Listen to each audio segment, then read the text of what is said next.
On our last episode, we took you through the experience of picking up an international shipment from the airport and bringing it to our friends at Aquatic Art down in Denver, Colorado. Unfortunately, not everything made it through the shipment, and today we're returning back to Aquatic Art, look at the corals that did well, talk to you about the ones that didn't, and why we think that they didn't make it. Chris, last night didn't go as expected. It wasn't the greatest night, but it wasn't all bad. It didn't go as well as we expected on that shipment, but. And that's kind of the risk that you take as an independent store owner. Not every shipment goes well. It still hurts sometimes, you know, not financially, and then we're not in it to kill corals, you know, and so we really want that process to work a little bit better than it did, but they have to go through customs you know, when they come into the United States. We have CITES permits, you know, everything has to be checked from U.S. Fish and Wildlife Service. Well, it spent an extra day in Los Angeles through that inspection process. That extra day is just a death sentence, but especially the acros, and that makes a lot of sense because I think 3 out of the 15 that we brought in actually made it. From the video of yesterday, you know, if you go back and you can kind of see some of the ones that we brought in, but we have, you know, some of these 3 were some of the ones that we brought in, which are Welsophilia. A lot of people keep those. There was low light, medium to low flow. Within a few days, I think we can even get them to puff out even more, that the polyp extension will come out a little bit more. These bubbles came in during this process. They're still a little bit rough. You know, they're not going to, hopefully, we'll probably go through another dipping process in the Cipro or potassium salts to try and make sure that we don't get any bacteria infections during the time that they're trying to acclimate to captivity now in our systems. And that's because, you know, these sharp skeletons have possibly penetrated through the tissue, and that's left an open wound there. And it's just like, as humans, we're putting Neosporin on our skin after we have a cut to make sure that we're preventing bacterial infection. Totally. Same story for a coral. Same story for a coral, and then a ton of stress, and then a whole different environment. So, I mean, it's really these, and the bubble corals, because of the structure of the skeleton, and they pierce through that tissue, they're not very good shippers. Right. They're just not very good shippers. So a lot of times you'll have a little bit of damage, and it'll take a little while for them to perk back up. But during that process, they're vulnerable.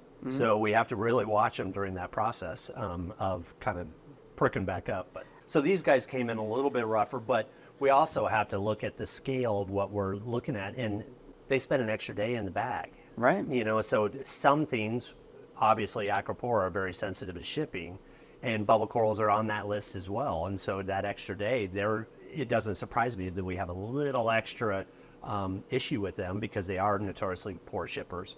They're really low to medium light. Start them off low and then acclimate them to medium light. You'll never get them up to the top and the higher parts, very rarely.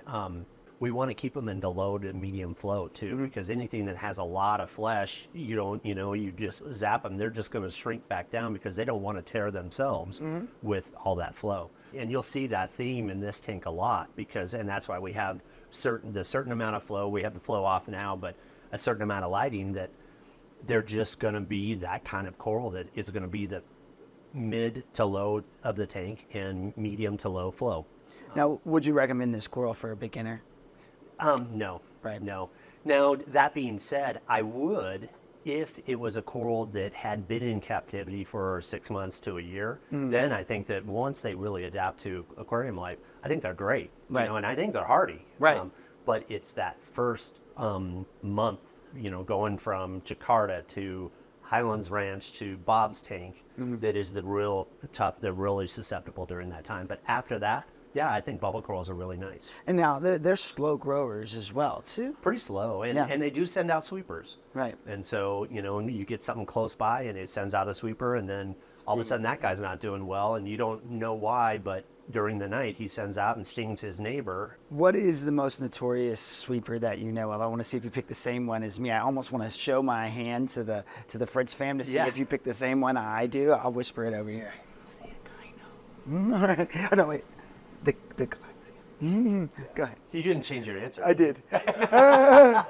I would say Galaxia. I got it the second time. Okay. Yes. At first I was like, I said the wrong name. I said Echino, and I was like, no, I didn't mean that. every time we get a frag pack from a wholesaler and they'll put in 2 Galaxias, they go in the very corner of the tank. I'm like, go over there. You're by yourself. Yes. You can't keep your hands to yourself. Yes. You can't play with the other kids. So there you go. Bonus tip. It wasn't on this shipment, but like if you have a Galaxia, they are very beautiful. Yeah. But you have to give them like a 12-inch radius almost. My Galaxia, it would find the coral near it, and it would just have tentacles going out trying to touch that. Yeah, almost like it telegraphs it. The current's going this way, so I'll go here, and then I got him. Yeah, it's like a sister trying to bother his brother, like, I'm going to touch you. This is one of the ones that we had that came in and that we were we were excited about that one, and I'm still excited about it. It's greenish, but you can kind of see some yellows or some highlighter green in there, and it's a symphilia, but you can also see some of the skeletons still coming out.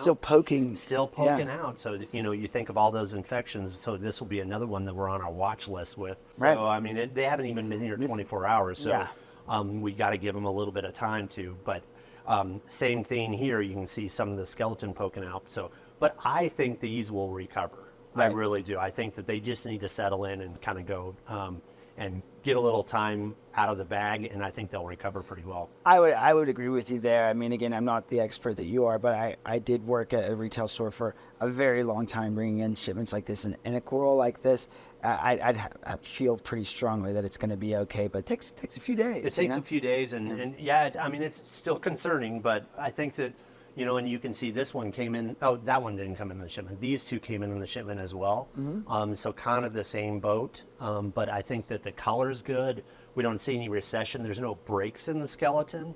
So those are the things I kind of look for first. So I think that they'll puff up and cover up those exposed skeleton and then look like this. Yes, and I think that would be one that's been here for a little while, and so then that's kind of the same.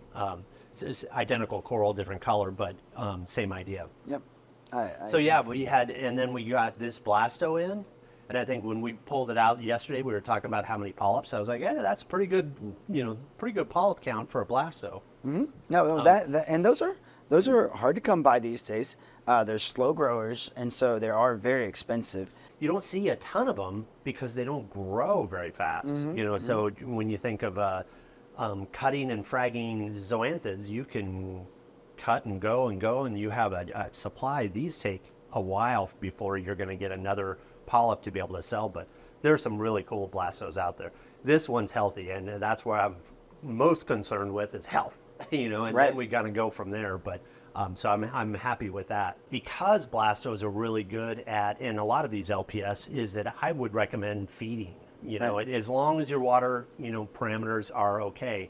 Now, I get a lot of people that come in here and go, okay, I have no idea what my alkalinity or calcium is, but what should I feed that coral? And so we have to train people to go back. Water chemistry is more important than feeding. And then once you get that, then a blasto would be really good coral to start feeding on a regular basis. I mean, how often would you feed a coral like this? And would you go with the manufacturer's recommendation? Would you go a little bit light? It really goes back. I always go what my water chemistry is and work backwards from there. Right. So if my nitrates and phosphates are extremely low, then I may feed that coral 3 times in a week. Right. If they're elevated, then I may only do once a week. Nutrition is food. Right. But in this hobby, I believe it starts with water quality and then works to food. Yeah. For food is secondary. We talked about it yesterday. Like, what is the most important thing for these corals? You said alkalinity, right? So yeah, I mean, you go down the list and alkalinity is at the top and food's down below. Right. If you have a 4 DKH alkalinity, you can fly food in from Fiji, right off the reef and feed it all you want, and that coral's not going to survive. So it really goes with water quality first and works backwards. Excellent. All right. Oh, these are all the Fungia plates that we got in. Those look extremely healthy. Yeah, they're good. No breaks in the You wouldn't be able to top. tell that those were shipped in yesterday at all. So. Yeah. And the polyp extension's already out on them, and we have the water flow off. They would probably even be a little bit more at that point. I normally see these low. A lot of people do put them in the sand. Would you advise people putting these in the sand or up on a rock? Or I've always loved them in the sand. Right. And the only time I would not do it is if I had some kind of goby that is a a real Sand mover. scissor, engineering goby. Engineer goby, the goldhead sleeper gobies, they'll bury it, and they're kind of cool because they can puff up and they can actually get rid of the sand by kind of creating a balloon of fluid. You know, if you don't glue them down, some people will glue them down on rocks, you know, on the very tip, not to mess with the tissue underneath, but they can move into other things, and so they can create their own harm's way in a way, but usually I put them in the sand. Well, those look really good. Yeah, these guys came out really good. We have the two clove polyps that we got in. And this was one of your wife's favorite. Remind me your name again? Nicole. Nicole. Yeah, and she said, I love these. She loves them. She loves them, and she loves to frag them. She loves, and these are going to be really nice to frag because there's great distance in between the tissue, so we can just run them on the bandsaw and make some nice little frags out of them if we choose to do so. But a lot of people will put them in an isolated area, you know, a rock that's over on the side, so then they can watch it grow, and before it gets into the main reef structure, they can, you know, mitigate that and move it around or do whatever. But down low, kind of where it can encroach on somebody else. So we have the acanthophili. Before elegance. we get there, we had the two elegance corals, and you remember from last night, they were, you know, their skeleton structure is kind of like this. Yeah. And so, and the tissue was all the way folded in there. So we couldn't even tell what color tips, what color the main body was. But now that they're opened up, they're really quite nice. And this is another one like we talked about yesterday with the antibacterial mitigation with the torches. Elegance are one that do get bacteria infections easily, and you'll see them start to kind of close up. And so we got a good healthy dip on them yesterday, so maybe that's half the reason they're out right now. Okay, well, let's talk about the Acropora, because that is something that I was going to have all sorts of questions for you. You are known for the way that you keep Acropora. You're one of the best at it in the entire industry. So I know that was heartbreaking yesterday, but you did have a few, 3 of them. Yeah. Can we take a look at those? Yeah, absolutely. They're right over here. So these, this is Acropora humulus that we got in yesterday. And that color really did come out right away. Yeah. That was one of the questions I was going to ask you, but you tell me about it first and I'll ask my questions. Yeah, and so Acropora humulus is you can see it's a very thick branch Acropora.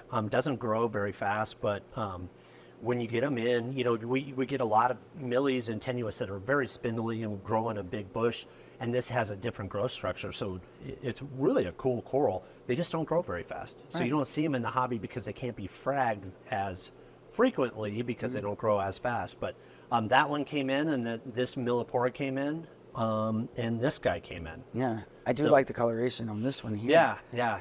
And so usually when we get Acropora in, it takes, because of the shipping process, they usually bleach out. They're stressed. No, this is exactly what I was going to ask you. And so after about 2 or 3 weeks, then you'll start seeing those pastel-y colors kind of richen up, and then we'll get more polyp extension, and you'll start seeing, I have customers that come in and they'll see these corals in here, and then they'll be here every week for 3 weeks, and then they'll come back and go, hey, when did you get that in? I go, 3 weeks ago. You just waited you didn't see the color until it finally came out. And that's really due to the stress of the shipping part. I think one of the greatest things about SPS keepers is that we all love to find the browned out frag way over in the corner, buy it, and then see what it's going to do. You know, and that we've all done that. Yeah. It's not a grab bag, but it's like a true miscellaneous, like a wild card. You're like, okay, what is that going to be? Like, let's spin the wheel. Green, blue, orange, we don't know yet. So the 3 that we got in yesterday, are in pretty good shape. They do look good. I've gotten a whole batch where all of them are alive, but they're really bleached. Right. And I know it's going to take 6 weeks before. But these 3 actually came in pretty good. So I you know, it's kind of like, why did the other ones die and these 3 come in halfway decent? I would then now ask you to talk more to the Fritz fam here and say, okay, you know, even though we're telling you about acros, this is an expert level coral. It's the top of the mountain. Yeah. It really is. And it's because, you know, when you have green star polyps and once again, I'm going to go back to water chemistry, but you have green star polyps and you have xenia and leather corals and mushrooms, you can have fluctuations in your water quality. And if you think of this as the safe zone, and you can go like this, and they don't care. Maybe they close for a day and then they'll come back out the next day. LPS, you have a little bit tighter of a curve, you know, with water quality fluctuations, and SBS has to be right on the money. Right. Not all SBS corals, but mostly we're talking about acros here, and that's where we're talking it's just consistent. Dosers, setting your alerts to make sure that you're basically trying to keep this thing completely stable. Like, so dips in alkalinity, absolutely going to destroy it. And you can have a dip in alkalinity, and then you may not see the effects for 3 weeks down the road. You know, and you don't. Then you're 3 weeks down the road going, I need an ICP test because I don't know what's going on with my tank. Well, it was because you forgot to do your container. You know, 3 weeks ago, fill up your container. That's when you blame the salt. Which type of Acropora would you recommend as for something a little bit easier to kind of dip your toe in the Acropora world? Green Slimer. Green Slimer, yep. Green Slimer is the Acropora training wheels of the Acropora world. Okay. And the reason it's it can take a little extra swings. You can, if you misplace it as far as flow or light, it can adapt really well. It grows very well. It's Green Slimer. I did bring you some gifts, okay? So this is where I get to, show you some appreciation. I noticed that you already had some of my test kit stuff, but I didn't see the master test kit on there. And since you're talking about water parameters and the fact that I don't need this anymore because my parameters are perfect. That's okay, right. so you don't need this was my personal one. Fritz only gives me one per year, and I just wanted to give it to you. You just did one test out of each one to establish that you're perfect, and then the rest of it's done. In fact, I've gotten so good with my aquarium, I can put my hand on the tank and just a little lick, and I'm not going to touch your water. That's a very disrespectful thing to do. Don't ever touch someone else's water. This is his to touch, not you. But I wanted to give you this. This is something we fairly newly released, and I saw you already had some trust in some of the other test kits. So here's this for you, and then I also brought you some Coral Max because feeding being so important. Kind of going with what we've taught here, make sure the parameters are stable and good. So I finally tried it not too long ago, and I really like the polyp extension. So I wanted to give you that to try. Awesome. And you let me know. Those Acanthophila. Huh? Tomorrow. We're gonna have let me know. We'll get maybe send me a little video, and if it works, enough. and if it doesn't work, be like, I don't know what you're talking about, Shawn. It didn't work for me. Give me the honest feedback. But I wanted to give those to you. We'll wrap this video up. So it's going to be Aquatic Art on Instagram. Yep. You have Facebook as well? Yes. Aquatic Art Inc. Right. So. And what is your website? www.aquaticartinc.com. Fritz fam, you've had the pleasure of meeting one of the industry's experts, Cris. You're amazing for this hobby. Keep doing what you're doing. You're not allowed to leave. You were talking about one day, if you ever left. I was like, this can't happen. So you have to stay. My walker won't fit through all this if I keep doing it too long. But watch our next video, which will be released tomorrow, and it's just going to be a full walkthrough at Aquatic Art.